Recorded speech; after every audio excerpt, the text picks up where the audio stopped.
లేదు కూటమి ప్రభుత్వం వచ్చినాక గతంలో జగన్ గారు ఉన్నప్పుడు ఎలా ఉందంటారు, ఇప్పుడు ఎలా ఉందంటారు? సార్ జగన్మోహన్ రెడ్డి గవర్నమెంట్ వచ్చేటప్పుడు 11 గంటలకి ఓపెన్ చేసేవారండి ఏంటి వైన్ షాప్. ఈయన 10 గంటలకు ఓపెన్ చేయమన్నాడు. ఎవరు?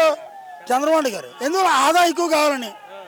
ప్రజలకి ఏ ఉపయోగం చేయలేదు, ప్రజలకి ఏ ఉపకారం చేయలేదు. నెక్స్ట్ పథకాలు తప్పించారు, వాలంటీర్ తప్పించారు. వాలంటీర్ వాళ్ళ మా అమ్మగారు వయసు 60 అయిపోయింది, పెన్షన్ అమౌంట్ రాలేదు, ఇంటికి ఇవ్వలేదు.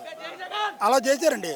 వాలంటీర్ ఉండడం వల్ల మీకు పథకం రాలేదు, ఈ పథకం వల్ల మీకు ఇది వస్తుంది, మీరు అప్లికేషన్ పెట్టుకోమని అనేవారు. ఇప్పుడు పథకం మేము పెట్టుకోలేదు. చూసారు గతంలో నాణ్యమైన విద్య వైద్యం ఇస్తామని చెప్పారు. ఇప్పుడు కానీ చంద్రబాబు నాయుడు గారు నాణ్యమైన మందు ఇస్తామని చెప్పి అధికారంలోకి రావడం జరిగింది. ఎలా ఉంది? మధ్య ఎక్కడండి? గతం ప్రభుత్వంలో జగన్మోహన్ రెడ్డి గారు గతంలో ఉండిపోయిన మందు ఇప్పుడు అమ్ముతున్నారు. ఆయన ఎందుకు అమ్మాలా? ఆయన పారేసుకోవాలి. ఆయన అదే మంది మధ్య అమ్ముతున్నారు, రేట్ ఎక్కువేసి అమ్ముతున్నారు. మరి కల్తీ మందు కూడా తయారు చేస్తారు. అదే అండి, జగన్మోహన్ రెడ్డి గారు కల్తీ మంది కదా చేశారు. మరి ఆ కల్తీ మంది అమ్ముతున్నారు వాళ్ళు చంద్రబాబు గారు. మరి ఎంతవరకు కరెక్ట్ అండి అది? ఆ మందు ఏం చేయాలా?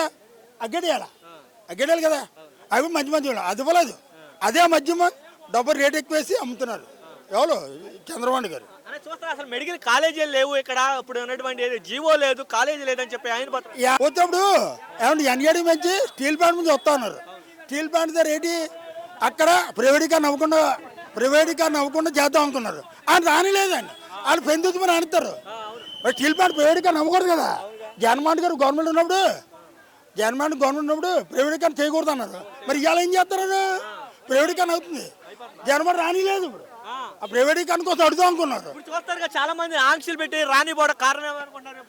ఎందుకు భయపడడం కాదు, గవర్నమెంట్ భయపడుతుంది. స్టీల్ ప్లాంట్ నుంచి వస్తే అక్కడ స్టీల్ ప్లాంట్ జన్మ చేస్తాడేమో ఎవరు జగన్.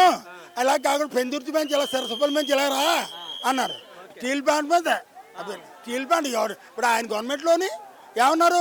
ప్రైవేట్గా లోకేష్ గారు చంద్రబాబు గారు అన్నారు.